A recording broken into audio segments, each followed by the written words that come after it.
Welcome to Moms Don't Have Time to Read Books, hosted by me, Zibby Owens.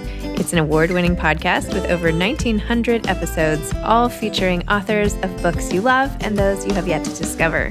Listen daily 5 times a week. Then go to zibbymedia.com and learn more about what the LA Times called the Zibbyverse. Zibby Media includes Zibby's Bookshop, an independent bookstore in Santa Monica, Zibby Books Publishing, Zibby Retreats, Zibby's Book Club, and more. Go check it out at zibbymedia.com and follow me on Instagram at Zibby Owens. It'll take you where you need to go. Thanks for listening. Nikki May is the author of This Motherless Land, a novel.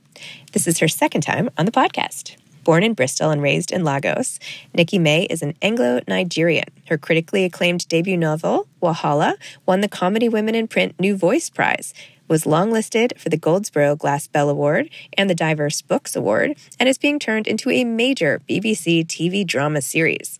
Nikki lives in Dorset with her husband, 2 standard schnauzers, and way too many books. She should be working on her next book, but is probably reading. Welcome, Nikki. Thank you so much for coming back on Moms Don't Have Time to Read Books to discuss This Motherless Land. Congratulations. Thank you for having me. It's so good to be back in the Zibbyverse. Oh. I know in your intake form it was saying you were inspired, and we were just chatting about my bookshelves and your bookshelves, and I love that any piece of my life can inspire somebody else, so yay. I'm over-inspired now because yours are still a lot nicer than mine, so I think I need more bookshelves, more color coding. I haven't even touched them. I don't even go over there. I'm like, it's like I might as well have a frame in front of it. Yeah, it's art. Exactly. So last time we talked about Wahala, and that was really fun. And now what is going on with that adaptation, by the way? It's still happening. I actually got a note from the producer last week, and I think it's just the way this industry goes. It's all slow, slow, slow, and then it's go, go, go. So they're talking about director will be on board in March and pre-prod will start in March. So fingers crossed, it's definitely happening. It's greenlit. It's just a question of everything falling into place. Watch this space. March is soon, though. That's very encouraging. That's exciting. Very exciting. So I went back, and here's what you said. I asked you about book 2 when we spoke last time, and here's what you said. You said, book 2 is so hard, Zibby. If they told me what I knew now, it would have been a 1-book deal. When you're writing your first book, you're just you and your book and your words, no expectation. You don't even know that much about writing. I didn't think about genre or point of view. You're just writing from the heart. Then suddenly you've got a deadline, a clock going tick-tock, tick-tock, which obviously makes you freeze and do nothing. You've got expectation. You've got people saying things about your book, which are mostly lovely, but you haven't really imbued your book with all of this. Suddenly there's the, oh my God, will it be good enough? I'm writing book 2. I've got 90,000 not very great words, which I'm pulling into shape. I do love my story. It's loosely inspired by Jane Austen's Mansfield Park. It's got a mixed-race girl in it. I think all my books will have some. I want to reflect myself in literature. I want to read about people like me. She's growing up in Nigeria. A tragedy strikes. When she's 10, she's moved to an English family at a house called The Ring. So Brown Girl in the Ring, which I guess was the old title. It's going to touch on thorny areas of race and prejudice and class. At its heart, it's a love story and a coming-of-age story because I quite like an epic twist. I think there might be one of those in there. Feels like so long ago. I loved reading that description after reading This Motherless Land to see how close the two aligned and what you thought when writing it, because it certainly doesn't seem like it was hard to write when you read it. But of course, how does one know? It was very hard. It was really, I'm now starting book 3 and it's even harder. So it doesn't get better, Zippy. Oh, no. But you must love it, or else why do it? I don't know. I think I love it and I hate it. And I always say I don't love the stage I'm on, but there's nothing like holding your own finished book in your hands. And I think I dream about my characters. I dream about my story. So I think it's one of those love-hate things, but I have to do it. Yeah, I get that. Okay, so that was a brief encapsulation based on long ago, but talk a little bit more about This Motherless Land. And I know it came out in the UK first, is that right? Yes. And so it's so crazy. You get like such a preview of launch, right? I know. And you get real people reading it and telling you what they think, which is good practice with States, I guess. But yes, so it hasn't actually changed that much from how I described it 2 years ago. So it is I was inspired by Mansfield Park, this idea of a young girl being ripped away from everything she knows and loves and thrust into a really alien environment, having to prove herself over and over. That just hooked me. And that was the idea that gripped me hard enough to make the challenging job of writing that difficult second album worthwhile. And it's a very personal story. It's about place and displacement, about belonging, about grief, about privilege and prejudice. And I really did have to dig deep into what I know, because when we meet Funke in 1978, she's basically living my life. She's in my house in Lagos with my parrot, Billy. She rides my green chopper around the quiet campus streets with my little brother, just like I did. She goes to my beach at the weekends. And even her mother, Mrs. Lizzie, is very inspired by my mother, who taught at my primary school. And all the kids loved her because, unlike the Nigerian teachers, my English mother abhorred corporal punishment. So she was lavishing cuddles on kids when all the other teachers were being proper teachers and giving them taps on the fingers with a ruler. So it really was personal. I've always said I think writing is cheaper than therapy. And I certainly seem to use it for that. And I recreated Edmund as Liv. We're not in Georgian days anymore, so cousin sex would have given my readers the ick, and my editor was really clear about that. So it's still a love story, but it's a platonic friendship love story rather than the romantic kind. And I think at the heart, what I was trying to do was find out whether love can make the difference between surviving and thriving, throwing a lot of problems at my two protagonists, making life pretty difficult for them, and seeing whether they could sink or swim. As I say, it's really personal. I had a lot of fun writing it. It was also fun to poke at privilege and prejudice in both my homes, because I've experienced both things in both places. I think it's just human nature. We just love an ism, and wherever there's different sorts of people, we're going to poke at differences and exploit them. So hopefully it's a very entertaining, page-turning read, because although it can sound quite heavy when I talk about it, it's not. I try not to bash readers on the head with issues. It's meant to be an entertaining tale. Absolutely.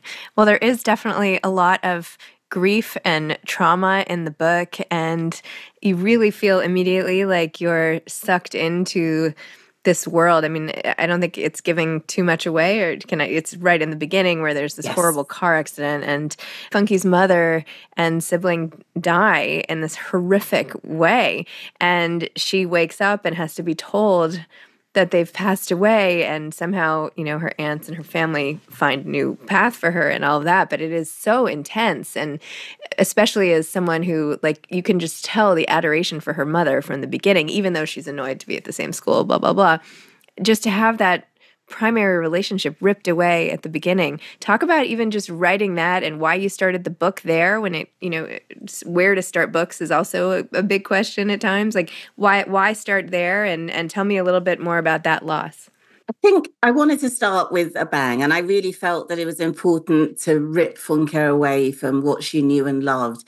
I know when I moved to England, when I was 20, when I moved to London, and I was shocked. I found lots of things hugely shocking. Great shocks, like chocolate everywhere, bookshops everywhere, light, power, electricity just coming on when you tapped a switch, running water coming out of the tap all the time, but also horrible shocks like racism, which I'd never seen before, and being the sort of condescension from other people was very new, and I hated it. And I thought, if I give these problems to a 9-year-old who has just lost her mother, just had her world ripped apart, then it's almost, it's evil, but authors often are. It just made her this lens to see these problems through really clearly. There's also something about, I didn't want to write a YA book, and I really was in two minds of whether to start with a 9-year-old.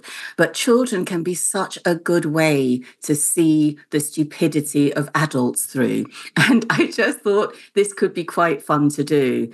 And I also didn't mean to write a saga. but it turned out to span 2 decades. It turned out to span 2 continents. I think sometimes your characters tell you what they want to do and you don't really have a choice in it. When we spoke a couple of years ago, it was very much Funke's story, which is why it was Brown Girl in the Ring. But when I read those 90,000 terrible words back, I realized I was telling slightly the wrong story, and it had to be about Funke and Liv. I kind of fell in love with Liv when I was writing her, and she became hugely important. So it became very different from how I'd seen it in the beginning.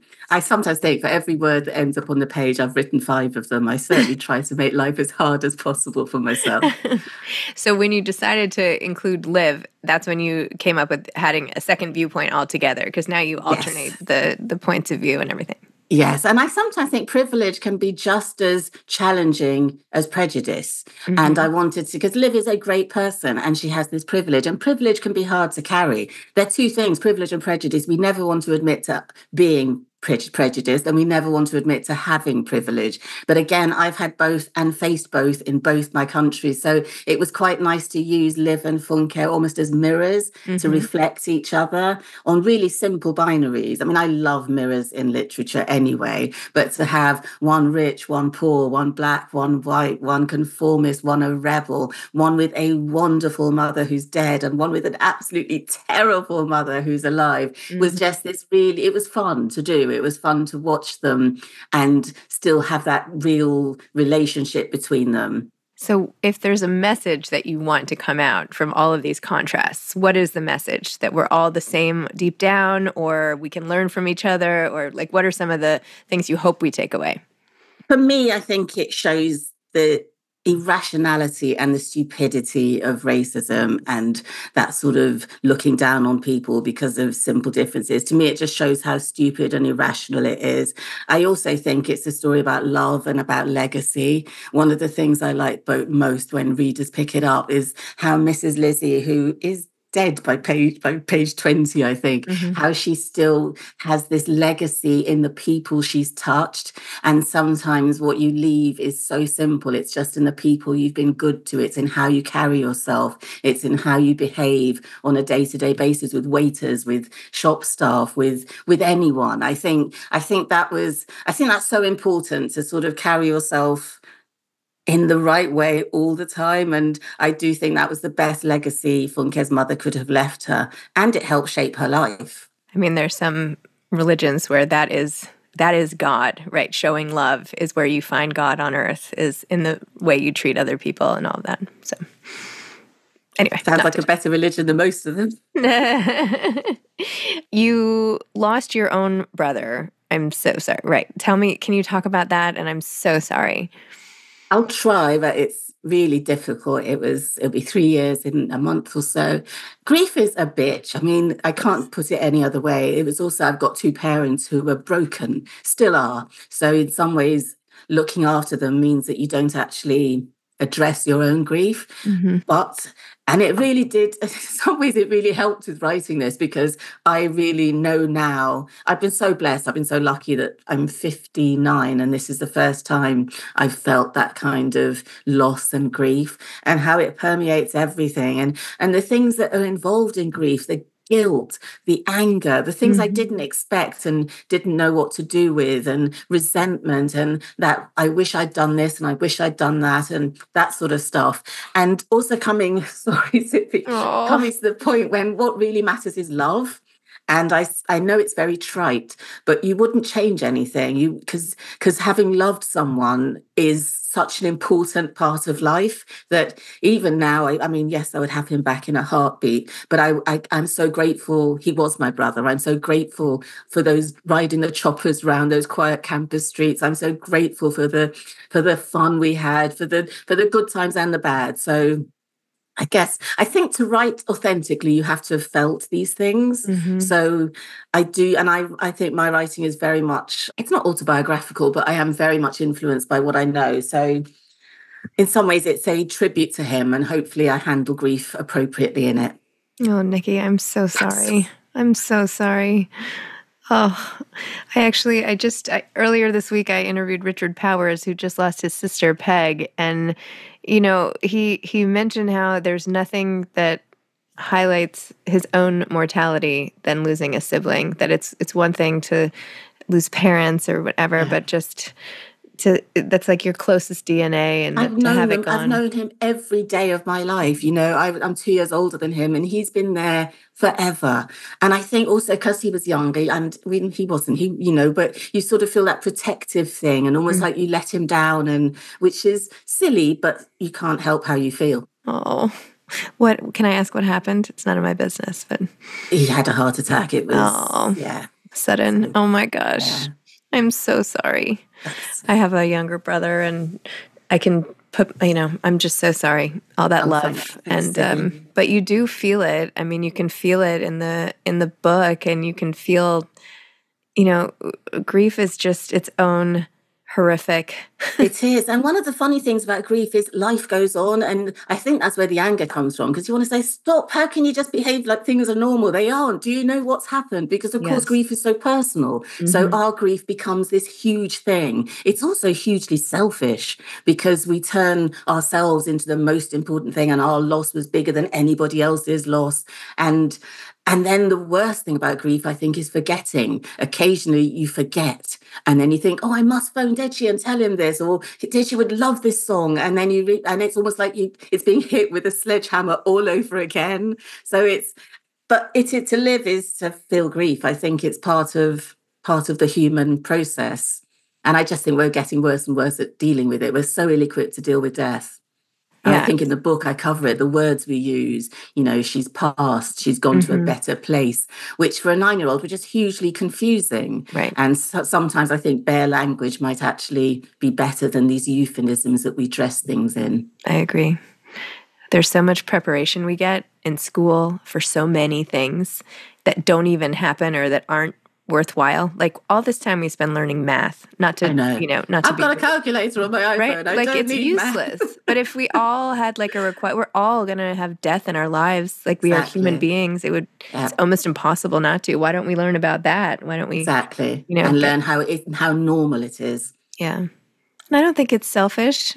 I mean, it's like, if you lost a limb, you could, would you feel selfish being upset about it? It's your whole world, right? Yeah, something is chopped off. And anyway, I'm so very, very sorry. And my heart goes out to you and your family and everybody. I'm sorry.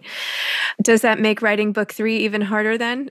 Or are you throwing it in? Are you channeling some of the emotions? I'm channeling some of that rage. I'm finding being angry is actually a really useful creative tool. I'm also channeling a bit of getting older. I'm going to be 60 next year. I don't feel it.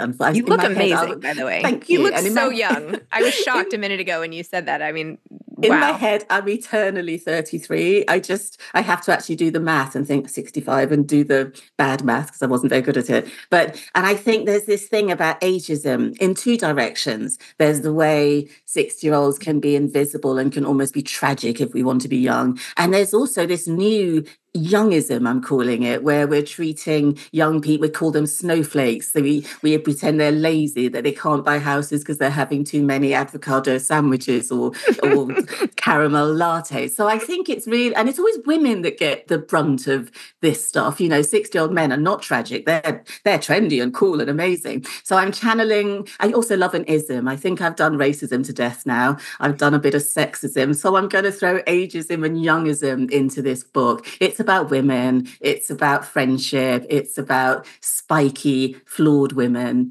and it's set in an advertising agency. I worked in an ad agency when I had a real job, and I loved it. And as you know, I write what I know, so I'm moving them. It's also a really good excuse to rewatch Mad Men over and over. And I'll take anything that lets me keep watching Mad Men. So I'm sort of in that wonderful stage where I'm plotting, I'm building my characters, I'm thinking about character snippets of conversation, I'm thinking about scenes, and it's an excuse to watch lots of telly and read lots of books because it's research. Love it. I love that. I worked at 2 different ad agencies when I was younger, and I found it fascinating because putting yourself in the shoes of consumers is very similar to writing and reading. Totally. And, right? It's all about, different points of view and connecting to people where they are. And spinning a narrative, right? The best grounding I could have had. It was the best training ground. And I think it also teaches you to be edited, because there's not all my great headlines got changed by the clients. And so you're used to having to fight for your ideas and really believe in them, and also to know who your target audience are and to understand when something just doesn't stick. So I loved working in advertising. And again, this is going to be a bit of a homage to that. I think Wahala was very much a nod to London, which I loved, and to my youthful days of parties and going out and eating out every single day.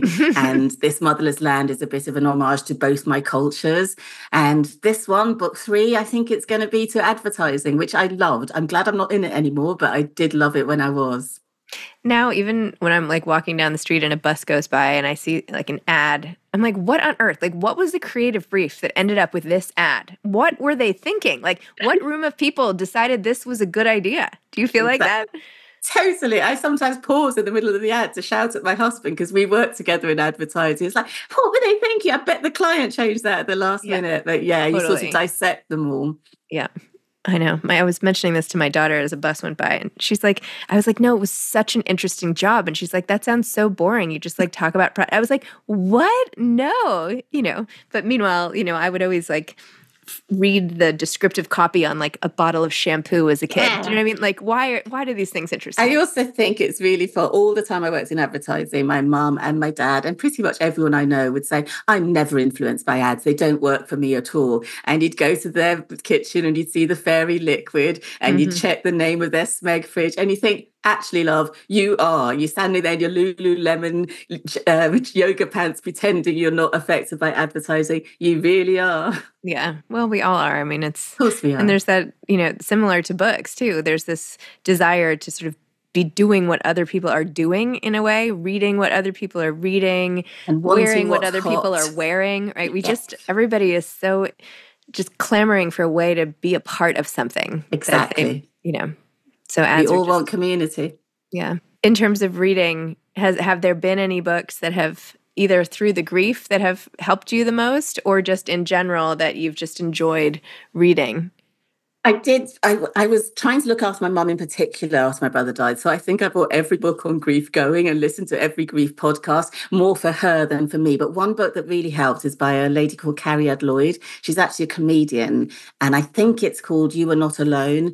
And she manages to make this really warm, tender, wonderful book funny. She lost her dad, and it's very much about that. But it also has I think it has lots of coping mechanisms.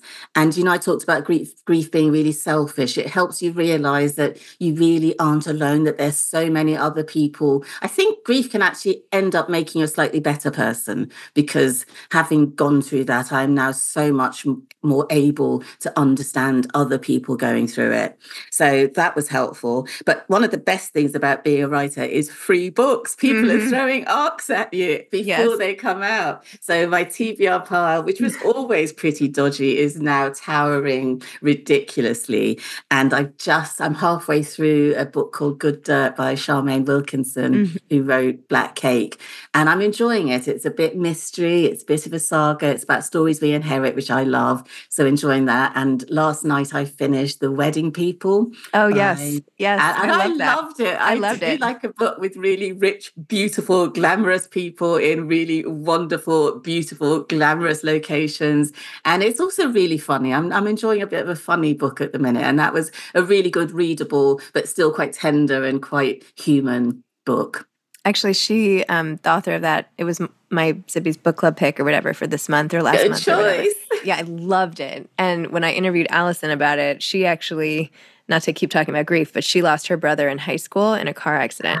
And I felt like when she talked about that and learning the lens, and she also felt she had to take care of her parents, and that at the end of the school day, the crazy days in high school, where all these, silly, in a way, things happen, and to go home to such a dark place that she had to make it all kind of funny for them. So I feel like that instinct is in the book a little bit too. I don't know. And I think when you do that, I think when you're having to look after other people, in some ways you're delaying your own grief and delaying processing it, which I don't know. We'll see what happens. I think there's still some work to be done. I'm going to send you, I just read this other, I'm sorry for keeping talking about grief here.